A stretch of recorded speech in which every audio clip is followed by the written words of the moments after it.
Hello, Hans Schaff here, coming to you from the Cottages at Pine Lake here in northern Alabama, outside Huntsville.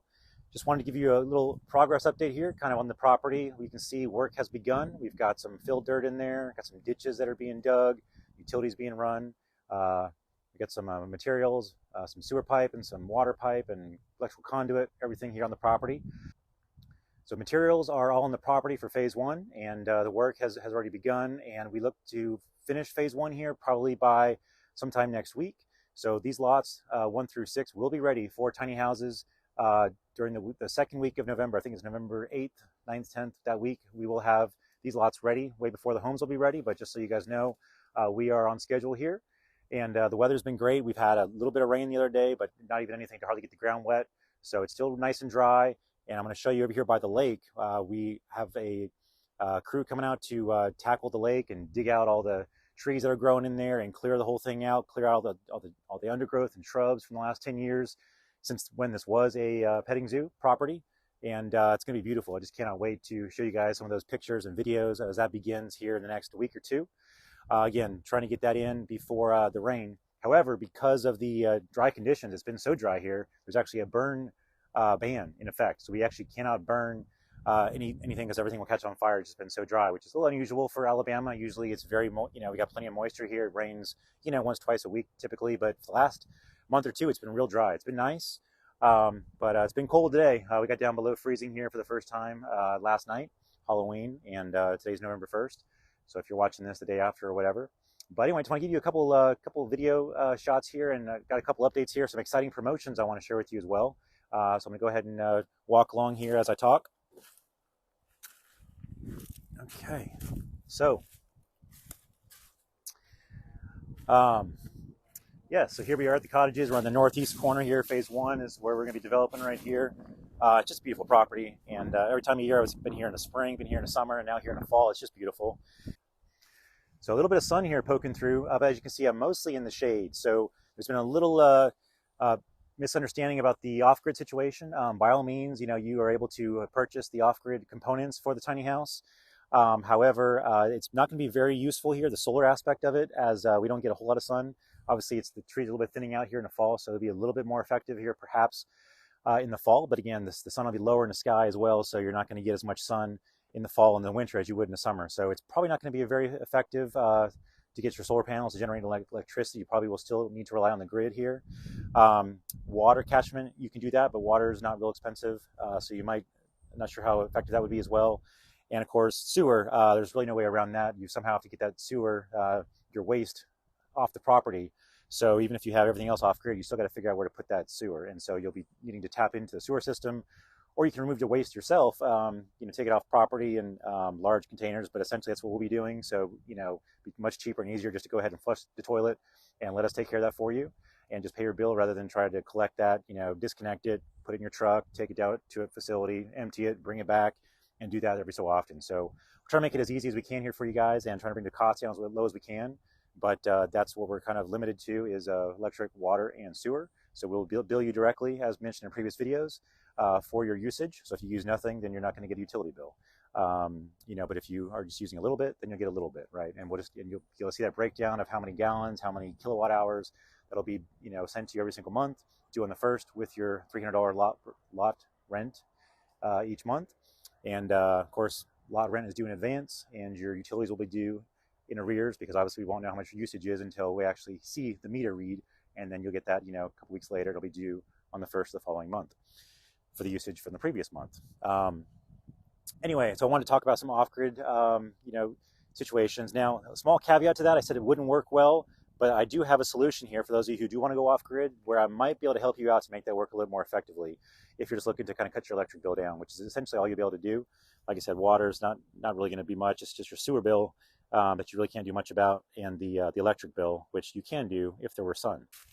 So I've changed spots. I'm actually sitting in one of the lots on phase one right now in the northeast corner. You can kind of see the nice field in the background there, and the beautiful landscape. You can see the trees back there changing colors and all. You've got this cool little additional pond back here as well with the cows and stuff. There's only 5 cows. I don't always see them, but every once in a while they'll come up.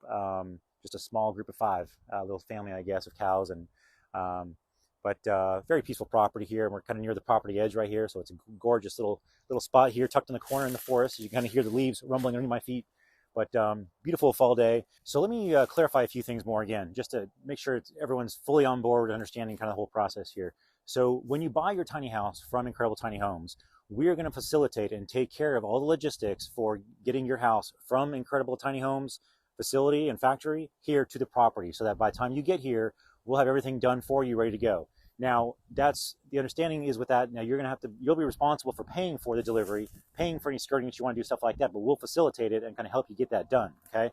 So once you get the delivery paid for, we'll go ahead and, we'll be in contact with your delivery person. So you can kind of go ahead and step out of the situation there, and we'll facilitate moving the home from there to here, working with the delivery people so they can bring the home here, position it on the correct lot, put it in the right space, and then we're going to go ahead and take care of the blocking and the connection to utilities. There's no charge for that. That is included. But if you want to put on some skirting around the home, and if you're not familiar with skirting, obviously the home is about 2 feet off the ground because of the wheels. And especially in the wintertime, you do want to have skirting. We do suggest it, putting skirting all the way around from the ground all the way to the bottom of the house, essentially. And that's to prevent cold air from rushing underneath, which is going to increase your utility bills, number one, because your floor is going to be a little colder. There's insulation in the floor, obviously, but when you got that cold air whipping underneath, it's going to cool it down, and so it's going to cause you to have to use more heat than you otherwise would have to. But more importantly, it's for freezing water and freezing pipes. Your utilities are going to be coming up underneath your house, connecting to your home that way. So that cold air is going to rush underneath, and if it's below freezing outside, which we do get below freezing conditions here in Huntsville and this area here in the winter. So you definitely do want to have your pipes insulated. We recommend heat tape on your pipes as well. And if you skirt the home, again, it's just going to help your utility bills going forward in the wintertime especially. So we do suggest that. And just make sure you get with us to make sure that, the type of skirting you want to put on there is approved, because we don't want just some ugly, skirting going on all the different homes. We want to make sure we maintain the curb appeal of this property and that it looks nice. So we'll have some different options for you to pick from and choose, and help facilitate that, putting that on there for you as well. You'll just be responsible for the cost of whatever it is to buy the materials for the skirting, just like with the delivery. So I want to make sure I cover those two options as well. So go tiny and be free. The Cottages at Pine Lake, we will facilitate the delivery and skirting and full setup of your home. We're even going to put steps so you can get up to that 2 feet into your home. We'll help you get into your home, but you'll be responsible for paying for the delivery and paying for any kind of skirting or anything like that you want to put on there. And again, we highly suggest putting skirting around the home. At this point, it's not required. But again, we would like to see all the homes skirted for your own benefit, utility-wise, and just for freezing pipe's sake, because that'd be the worst thing, to have a pipe freeze in the middle of the night and you've got no water. And again, everything from the meter to your home, you're going to be responsible for making sure that that's clear. If that pipe breaks or something happens, that'll be your responsibility to pay for that freeze, to pay for that repair. So we want to make sure you get those pipes wrapped and heat tape applied to them, and getting that skirting around your home to help prevent that from happening. Again, we don't get real deep freezes. It doesn't get below 10 degrees here, but there will be some nights, perhaps over the winter, where it may get down as cold as 10 degrees, possibly for a day, 2 or 3 at a time. That happened once last winter, but typically it's going to be in your 40s, and at night make it below freezing. But typically during the day, in the wintertime, you're going to see 40s and 50s, and for a brief period, you may see 30s. But 20s is pretty unusual. Below 20, once or twice a year, maybe, for a night. Something else I wanted to discuss as well. Early on, we discussed that there was not going to be any rentals on the property. I had a large, a good number of commenters and a lot of people who I can completely understand don't want to have rentals in the property, specifically Airbnb type short-term rentals, just because you've got people coming and going, just the uncertainty of who's going to be, in your house next door to you, and you just don't know who these people are. There's no real vetting going on. It could be anybody from around the world who could be in your house, right? So we wanted to try and limit that, and so we had from early on just decided that, hey, we're not going to do any kind of rentals in the property to alleviate that 100% and alleviate people's concerns. But I've got some exciting news. There were several people who had expressed that, if they were able to have that option to be able to rent their home out on Airbnb, that this would be something they'd be able to do. And I understand that. For some people, they want a second home. They want, an incredible tiny home would make a great second home for some people, whether you're living in Huntsville or somewhere else and you want to be able to have like a little lake home property that you can get away to. It'd be great to have a property like this where you can come out here. Some people talk to me like maybe they have family here in town and they just want to come visit maybe 6 weeks out of the year, but the rest of the year the home's gonna be vacant. And so while, they could buy a tiny house, it didn't kind of make sense for them to do it that way if they couldn't rent it out and at least get a little bit of income coming in to kind of offset the expense of having a house there they only use a couple weeks a year. Um, anyway, let me go ahead and cut to the chase. We are going to allow a very limited number of rental homes on this property. So yes, for 10 people, up to 10 people, we are going to allow a certain part of the property, the very front of the property, to have rental units. Now, let me explain how this is going to work. Again, I don't want this to impact the people who are going to, the majority of people who are going to be here, living here full term. So we had to figure out a way. How do we separate the rental people from the long-term people? And is there a way to do that? So here's what we're going to do. The very front of the property, as you enter the property, right there along the highway, that's going to be the most, most visible. You're going to have people kind of coming and going all through there. Those 10 lots on the very south part of the property, and I'll flash an image up here on the screen to kind of highlight exactly which homes we're talking about. But as you enter the property, the first 10 homes that you see on the south side of the lake, it's kind of a big open field right there where the tall trees are, kind of the main shot that we have for the property. Those 10 homes we're going to open up to become potential Airbnb rentals. That's a phase 2 lot. So you're talking about a $15,000 lot. We're now going to open up only those 10 spots for rentals. If anybody wants to purchase a home to rent on Airbnb exclusively, that's fine. We'll allow that up there on the front. And or someone who wants maybe a second home to be able to use the property themselves, but also, when they're not there, be able to put it on Airbnb and advertise it and bring in a little additional income. So what we're going to do, those 10 homes, obviously the very front of the property, we're going to separate that. We're going to move, and we're going to put the gate further in the property right there on before that first corner on the south east side of the property. That's where the main gate is going to be located now. So the front, where you're going to keep it open all the way, or maybe put in a second gate there, probably is going to open it up so it'll be a public space so people can kind of come and go. And your Airbnb guests will not have to worry about having to, figure out a code, this thing or the other. Again, we don't expect to be, we're kind of out of the way, so I don't expect to get, Airbnb rentals coming in here every single day. Maybe 1 weekend a month or something, you might get someone to stay in there. But again, that's some additional income that can help offset some of your expenses. And I could be totally wrong. You might find people who want to come for a month at a time, people who want to come for several weeks at a time. But there's just not a big a big demand in this area for Airbnbs because it is so remote. So then again, if you find some fishermen who want to go fishing on Lake Gunnersville, perhaps you've tapped into a market there and you've got fishermen who want to come here and stay real close in a nice tiny house on a lake and then be able to go fishing all day and then come back home and relax in a tiny house. So, but again, I just want to kind of set expectations correctly. No one's going to get rich, I don't think, putting an Airbnb here on this property, and that's not what we designed it for. But I understand if you want to, again, create some additional income to offset some of your expense, utilities or otherwise, your lot rent, and just kind of get some return on your investment, then we're going to go ahead and, again, allocate those 10 lots in the front for properties to be Airbnb rentals. Now, that being said, we don't have to have all 10 of those rentals, but that's where, if there's going to be a rental, that's where it's going to be. Now, one other thing I want to mention that is another benefit here, I also want to tie into this. We talked about off-grid already here in this video. Now, the very front of the property, that's where there is that field, and there are no trees on the south side of the property. And the sun comes from, we're in the northern hemisphere, we get the sun comes from the south. So therefore, solar would work the best on this property for one of those 10 lots on the south, on phase 2 right there at the very bottom of the property, the south side. Those same 10 lots that would be good for rentals would also be good for off-grid as far as the solar is concerned. So if you're also looking at that option, you want to have that solar ability to be able to not to tap into the grid and be able to just use the solar for your electrical needs, then again, that's something you might want to consider. If you're looking for an off-grid, one of those 10 is probably also going to be what you're looking for. Now, both those two things, if you're, again, someone who wants to rent it out on a part-time basis, and or if you want to go off-grid, keep in mind, Randy has created this new offer that's only available, I think, for maybe another 5 or 6 days, where you're going to get the first 6 months rent free. Incredible Tiny Homes is going to pay for your first 6 months rent if you purchase a tiny home in the next 5 days. You've got to go ahead and you got to call that number, call 256-594-9499 and press option 1. It's going to put you through to Incredible Tiny Homes and let them know you want to take advantage of that offer. And they'll put a contract together for you. It might take a day or two for them to go ahead and turn around and get that contract, all the details on there, all the options that you want, sent over to you. And then once you go ahead and sign that contract and send them the funds, you've got to pay for that house. And you also pay for the lot that you want, whether you want a lot 1, which I think there's maybe 2 or 3 of those still left in phase 1, the $10,000 lots. They're in the forest in that corner I was just at. And then phase 2 is going to be $15,000 on the lake properties on the south side, east side, and north side of the property. Again, south side is going to be for rental ability as well. And the gate, there's going to be a gate that's going to separate those 10 homes from the rest of the property. But of course, if you're a resident, you'll have access to all the amenities here on the property. If you're an Airbnb person, you won't have the same guest access. You won't be able to access the gym. You won't be able to access the dock. You won't be able to access, the fire pits that are going to be in here, the clubhouse, the laundry facility, all that kind of stuff will be for, long-term residents only. Now, we might fluctuate a little bit on that, but for the time being, that's kind of how we're keeping it set, trying to keep these things separated.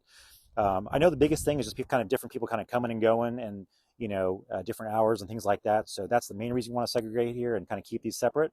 But again, trying to accommodate everybody, because this is such a great property. We don't want to turn anybody away. Anyone who wants to live here, even part of the time of the year, I think it's a great opportunity, and we're excited to bring everybody here. So we're trying to be as inclusive as we can and bring everybody here. And one other thing I want to throw in there as well, we talked about hot tubs.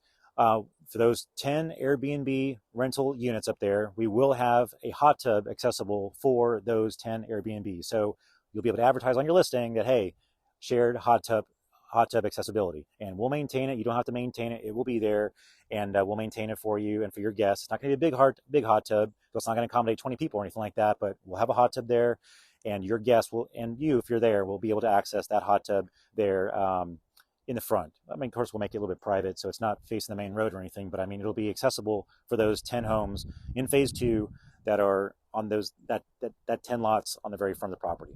So I want to make sure we give them some amenities, and probably put a fire pit out there and things like that. So they'll have their own amenities separate from the main amenities for the rest of the long-term residents on the property. So long-winded there, but I want to make sure I kind of let people know about that.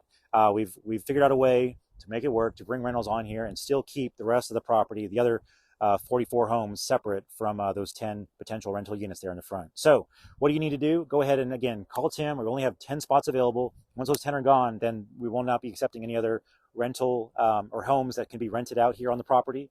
So go ahead and call Tim, call Will, call one of the sales associates at Incredible Tiny Homes, 256-594-9499, press option 1.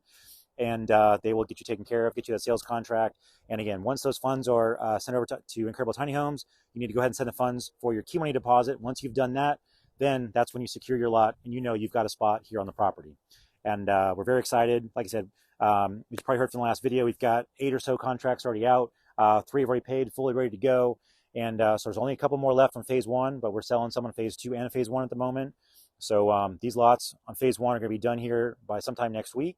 And then we'll be rolling on to phase 2 here and getting phase 2 really developing once we get all these trees and all cleared out here later this month. So lots in the works, but I want to show you some pictures, show you some video, can kind of let you know just things are really rolling here. We're moving, we're excited, and trying to get as much as we can done here before winter really kicks in. It's getting a little cold, but still so dry, so beautiful, and so we're excited about it. Anyway, long story short, thanks for watching, thanks for paying attention, and any other questions or concerns you've got, check out the website, gotinycottages.com. That's gotinycottages.com. There's 3, 4, 5 pages on there of lots of information that goes through all these details and more. And if there's something that wasn't clear to you, go to the frequently asked questions part of the process and go through. There's lots of questions on there that people are asking that I'm trying to make sure that we address, not just for one person, but for everybody, because people seem to have the same kind of questions. So we want to address everything, make sure it's super clear for everybody, and that we're all on the same page. So set expectations, make sure everybody's happy. That's what we're trying to do. Trying to please everybody, as hard as that is. So anyway, thanks again for tuning in, and we'll see you in the next video. More updates, more videos coming. Stay tuned. We're excited, and we'll be showing you all this as we get going. Take care. Here's another great shot right here. I want to show you, we just had the utilities come through, and they've cleared quite a bit of debris here, and they've mulched it for us. We got a bunch of fresh mulch here. Smells great. A bunch of pine mulch, literally. And but anyway, there's the lake bed in the background there. You can see it drops down about a good 20 feet or so, and that's all going to get cleared out here real soon. So I want to make sure I kind of share with you guys a quick view of the lake bed. You can kind of see how it drops down there. And it's about 10 years worth of overgrowth. And so we've got an excavator and a skid steer with a special attachment on the front. I forget what it's called, some kind of a shark. It's a very expensive, very capable device that basically can shred up to 6 or 7 inches worth of tree and limbs and all, and then it mulches it down to this right here. So it's going to make it real nice and beautiful. But then we're going to have that excavator, so going to have to go in there and pull out those bigger trees and all and get the stumps to make sure that that growth doesn't come back when the water does start going in there, because then once those trees start growing in that water, it'd be almost impossible to get out. So we're going to do it right. We're going to get all those root balls and get all those trees that are growing in there. We're going to rip those out with the excavator, and then all the smaller stuff, we'll have it all chewed up and ground up into mulch here to make this real nice looking. So here's the before picture, and in about a week or two, we'll be showing you how this is all going to get cleaned up, and it's going to be great.